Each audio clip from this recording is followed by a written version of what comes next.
Hi, this is Sensei Paul Gale from paulgalenetwork.com, and in this video I'm going to be demonstrating for you the side snap kick.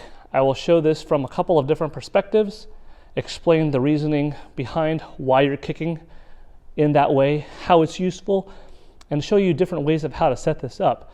So if you are training in a large space, such as a dojo, or a limited space, perhaps in your bedroom, this kick will still be able to be practiced on your own. The main idea of the side snap kick is that you are kicking laterally.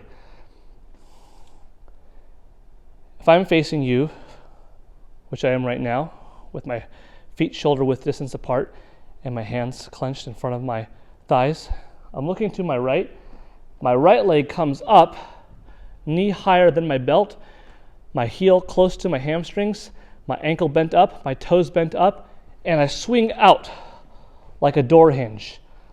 This is a quick kick that has limited range, but it is used to quickly defend yourself against somebody. If I am using this kick in a practical situation that's not kumite related, that is just standing on my own with somebody attacking me from my peripheral, the quickest way that I could kick somebody coming at me from the side unsuspectingly is with a side snap kick.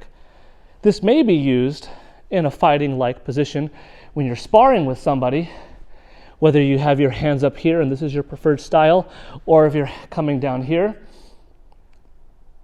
Instead of fighting somebody head-on, you're fighting them from a very lateral stance. The disadvantage, of course, is you're losing this punch almost because it becomes too slow. You're not able to defend yourself with it. This hand is free and available, but from this stance, you're probably going to be kicking your opponent as your primary focus. Kicks do take up more energy. They're slower than the fastest punch, takes up more of your stamina, but a harder kick is going to be more powerful than a harder punch if both are performed properly and accurately and developed to as good as they could be. The hardest kick is going to be more powerful than the hardest punch, but it'll also be slower than the fastest punch. But anyways, how to set this kick up? Well, one way is how I just demonstrated.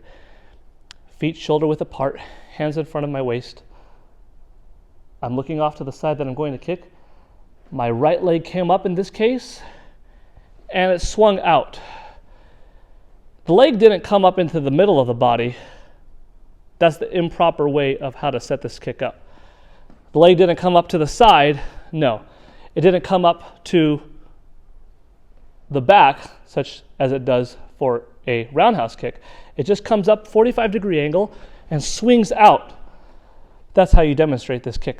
That's how you perform this kick. From the back perspective, this time using my right leg once again, leg comes up, swings out, and comes back down. 1, 2, 3. How does it look if I'm kicking with my left leg? I'm facing you head on. My left leg comes up. Knee is higher than your belt line. Your ankle is close. Bring back to your hamstring. Your toes are curled and it's swinging. 1, 2, twist and down. 3, 4. And from the back, you are shadowing me now. If you're joining me, your left leg comes up, swings out. 1, 2, 3, 4. So you see how it is a very lateral kick. It may also be used as a basic drill going forwards across a room, back and forth. Since I am facing you right now, I will look to my left. My left fist will come in front of my right, and I will go into a double downward block position. My hips straight down, my knees outside tension. My feet, the blades are parallel. My toes are gripping into the ground, and I'm looking to my left. You cross your right leg over, bring your left leg up, swing out. 1. Cross your right leg over, swing out. 2. Ha! And return. If I'm looking to my right fist is farther away from my body now. Rotating my wrists on the way down, looking to my right. 1, cross over. 2, 3, and coming back. From the back perspective, so that you may follow. We're standing in a neutral position. Leg is moving out to the side, looking to your side. 1, 2, 3,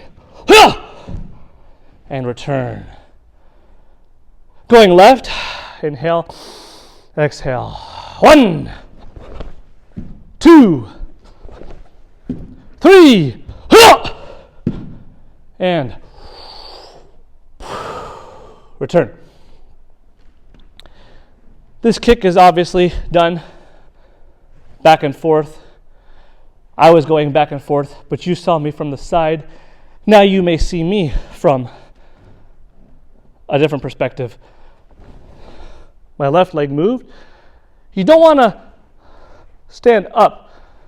Even if you're demonstrating this kick, practicing this kick on your own, you always want to envision an opponent away from you. You don't want to show him or her that you're coming into an attack. You want to stay grounded and focused. 1, cross over. Use your muscles to pull your body in. 2, 1, 2, 1, and back. Once again, I'm going to my right now. Ready. 1, 2, 3.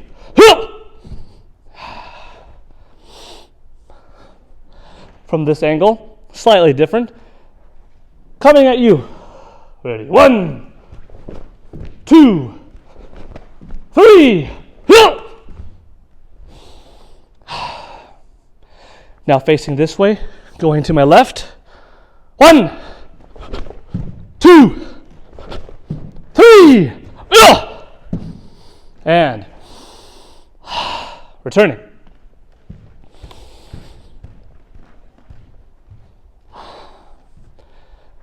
The side snap kick, as I said earlier, is short distance, short range, but it's very quick. What could it be used for, and how do you use this effectively in a sparring-like situation? I showed you how to do it standing in one position, just kicking. I showed you how to get into position, horse stance, kibadachi stance, double shoulder width apart stance, and how to move laterally across a room. But what are some of the ways that the kick could be used for if you're not being suddenly attacked by someone from your side, and if you're not practicing it on your own, but you are in a kumite situation, you are in a fight. You are kicking with the blade of your foot on the outside. It's hard, and it's an upward-like trajectory. It's not a penetrating forward force. It's a quick thud, but it hits in and it comes back. It retracts.